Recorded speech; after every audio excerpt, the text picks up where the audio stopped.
aí, superalunos, tudo bem? Eu sou a professora Valéria e nesta aula nós vamos falar sobre massa, uma outra grandeza, certo? Quando a gente vai ao supermercado, a gente precisa comprar carnes, verduras, a gente precisa saber aí o peso, né, a massa. Mas, para a gente calcular aí essa massa, a gente precisa ter algumas unidades de medidas para representar, certo?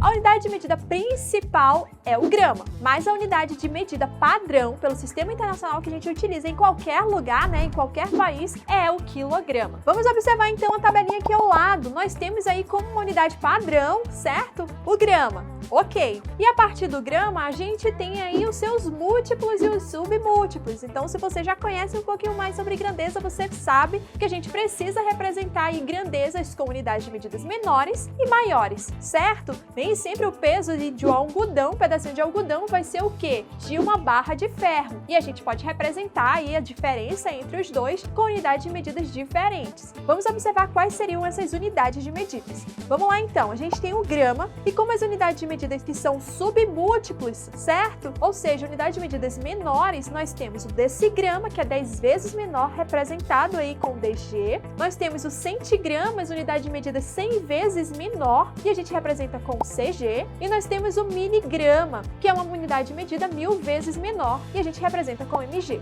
Mas nós temos também aquelas unidades de medidas que são maiores, que são os múltiplos do grama. Nós temos aí 10 vezes maior, que seria o decagrama, e a gente vai representar aí com DAG. Nós temos a unidade de medida 100 vezes maior, que é o hectograma, e a gente vai representar com HG. E nós temos aí a unidade de medida 1000 vezes maior, que é o quilograma, onde a gente representa com KG. Lembrando que nós temos o prefixo quilo, que significa 1000. Então nós temos quilograma, que significa 1000 gramas.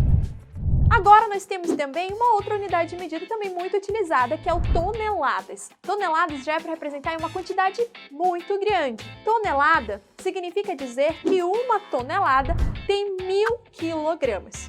Então, superalunos, conseguiram aí entender o que seria massa e quais são as unidades de medidas que a gente utiliza para representar essa grandeza? Bom, te encontro numa próxima aula. Não deixe de exercitar o conteúdo da plataforma. Até lá!